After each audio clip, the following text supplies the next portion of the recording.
Hello नमस्कार सभी विद्यार्थियों का स्वागत और अभिनंदन है। आज के हमारे 11 मिनट के शो में हमारा जो टॉपिक है वो है आपके पास क्रॉप रोटेशन।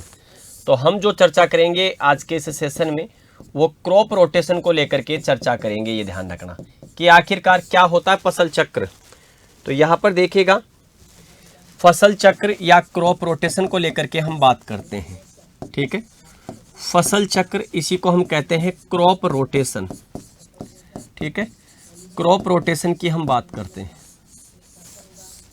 ठीक है, तो यहाँ पर देखिएगा क्रॉप रोटेशन क्या है। तो क्रॉप रोटेशन तात्पर्य फसल चक्र से तात्पर्य, अगर हम देखें तो यहाँ देखिएगा फसल चक्र से तात्पर्य, फसल चक्र से तात्पर्य किसी निश्चित क्षेत्र में, किसी निश्चित क्षेत्रफल में, किसी निश्चित क्षेत्रफल में, किसी निश्चित क्षेत्रफल में, निश्चित समयावधि में, निश्चित समयावधि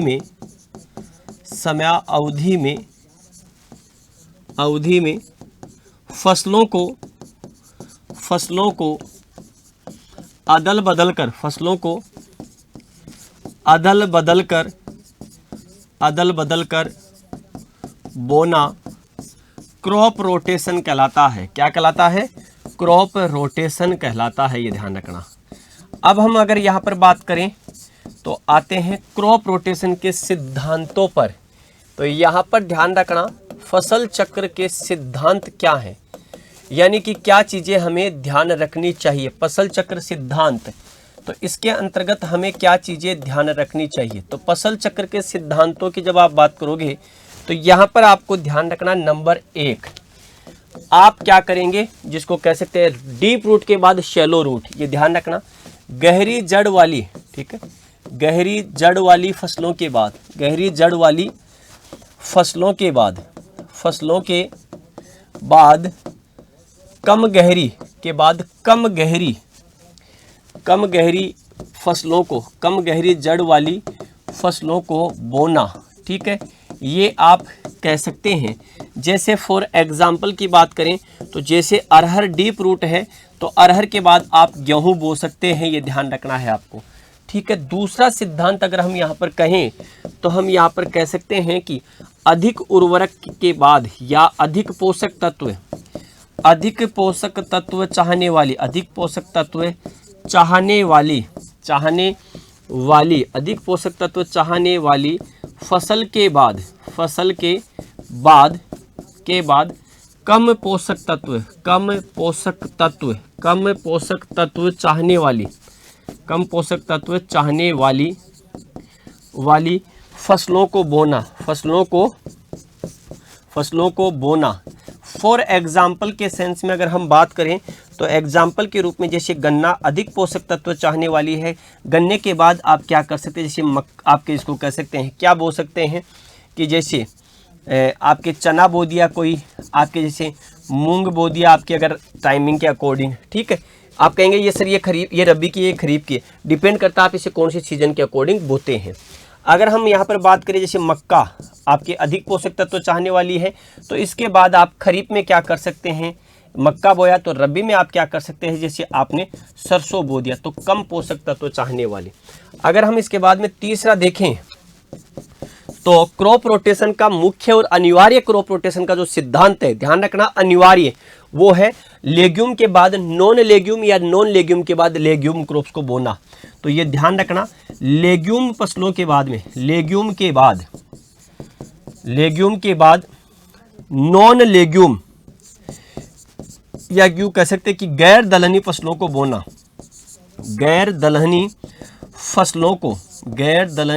फसलों को बोना। ये ध्यान रखना है आपको। ठीक है, वो आपको ध्यान रखना इंपॉर्टेंट है।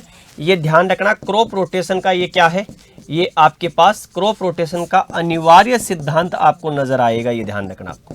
जैसे एग्जाम्पल के रूप में बात करूं, जैसे आपने मूंग बो दिया है, आपने मोठ बोया होगा या आपने उड़द बोया होगा, तो इसके बाद आप क्या कर सकते हैं, गेहूं बो सकते हैं, आप जो बो सकते हैं। ये ध्यान रखना है आपको। यानी कि लेग्यूम्स के बाद नॉन लेग्यूम क्रॉप्स का बोया जाना आपके बहुत आवश्यक है। अगर हम यहाँ पर इसके बाद में देखें तो यहाँ देखिएगा, हम यहाँ पर देखें तो हम यहाँ पर कह सकते हैं कि आपके डीप रूट के बाद शैलो रूट हो गया, हाई पोषक तत्व के बाद में कम पोषक तत्व हो गया, और साथ में ही लेग्यूम के बाद नॉन लेग्यूम क्रॉप्स की बात हो गई। हम यहाँ पर कह सकते हैं मर्दा क्षरण को बढ़ावा देने वाली फसलों के बाद मर्दा क्षरण संरक्षी फसलों को बोया जाना। तो हम कह सकते हैं कि मर्दा क्षरण, ठीक है, मर्दा क्षरण प्रोत्साहन, मर्दा क्षरण प्रोत्साहन, मर्दा क्षरण प्रोत्साहन वाली फसलों के बाद, वाली फसलों के बाद, वाली फसलों के बाद मर्दा संरक्षण या मर्दा संरक्षी फसलों को बोना। ठीक है, ये भी हमें ध्यान रखना होगा। अगर हम इसकी बात करते हैं तो जैसे आप यहाँ देखेंगे तो जैसे मक्के में क्या होती है, अधिक R/P होती है, तो उसके बाद आप क्या कर सकते हैं, जैसे चना, आप चना बो सकते हैं, ये आपके मर्दा संरक्षी है, ये ध्यान रखना है आपको। ठीक है, इसी के साथ में जैसे आपके अरहर मर्दा संरक्षी क्रॉप है, तो रबी में जिसको कह सकते हैं जिसमें आपके ज़्यादा डिस्टेंस हो, वो क्रॉप क्या कर सकते हैं, आप बो सकते हैं, ये ध्यान रखना है आपको। ठीक है, रबी में कौन सी क्रॉप्स है जिनके मध्य में R/P ज़्यादा होती है, ये ध्यान। तो जैसे आप क्या कर सकते हैं, जैसे सरसों वगैरह है वो बो दें आपके। ठीक है, इसके बाद अगर हम यहाँ पर देखें तो क्रॉप रोटेशन जिसको कह सकते हैं किसान की मूलभूत आवश्यकताओं की पूर्ति करने वाला होना चाहिए। तो आप कह सकते हैं फसल चक्र कैसा हो, तो आप कह सकते हैं फसल चक्र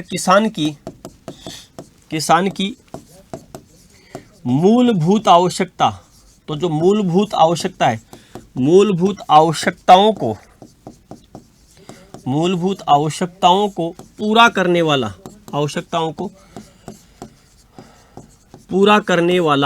पूरा करने वाला होना चाहिए। ठीक है, इससे क्या तात्पर्य है, इससे तात्पर्य आपके क्या निकल करके आएगा, इससे जो तात्पर्य निकल करके आएगा वो ये होता है कि यहाँ पर जैसे दाल यानी कि दलहन हो, यहाँ पर अनाज वाली फसलें हों, यहाँ पर जिसको कह सकते हैं तिलहन फसलें भी आपके बोई जानी चाहिए। क्रॉप रोटेशन ऐसा हो जो किसान के पास उपलब्ध सभी संसाधनों का मैक्सिमम यूटिलाइजेशन करता हो, ये ध्यान रखना। तो स्थानीय संसाधनों का, ठीक है, स्थानीय संसाधनों का पूरा प्रयोग, तो स्थानीय संसाधनों का पूरा यूज वहाँ पर होना चाहिए, पूरा उपयोग हो। आपके क्रॉप रोटेशन जिसको कह सकते हैं हमारे वहाँ पर जो लोकल जो आपके औद्योगिक क्षेत्र है उस औद्योगिक क्षेत्र के अनुसार होना चाहिए, ये ध्यान रखना आपको। तो आप कह सकते हैं कि फसल चक्र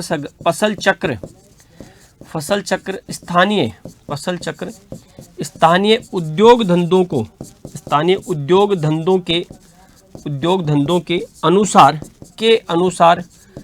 के अनुसार होना चाहिए, ये ध्यान रखना, के अनुसार होना चाहिए।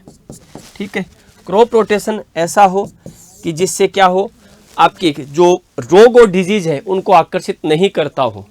तो आप कह सकते हैं कि फसल चक्र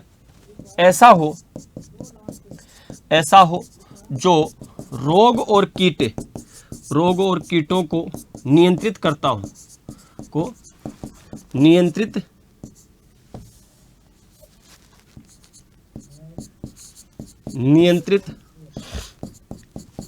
करता हो। तो आपको ये क्रॉप रोटेशन के सिद्धांतों के बारे में जानकारी आवश्यक है, ये ध्यान रखना है आपको। ठीक है, इसके बाद इसी में है फसल चक्र इसके फसल चक्र के क्या लाभ है, फसल चक्र के लाभ क्या है। तो फसल चक्र के लाभ की जब बात करते हो तो आपके लिए पहला लाभ जिसको कह सकते हैं क्या है, ये ध्यान रखना, मृदा की उर्वरता और उत्पादकता में वृद्धि होती है। तो ये ध्यान रखना इंपॉर्टेंट है, मृदा उर्वरता व मृदा उत्पादकता में वृद्धि, तो यहाँ पर वृद्धि होती है, सोइल की प्रोडक्टिविटी और फर्टिलिटी में वृद्धि होती है। साथ में ही आपके क्या है, उत्पादन में, किसान की उत्पादन में वृद्धि। तो आप कह सकते हैं किसान के उत्पादन में वृद्धि से आर्थिक लाभ आर्थिक लाभ,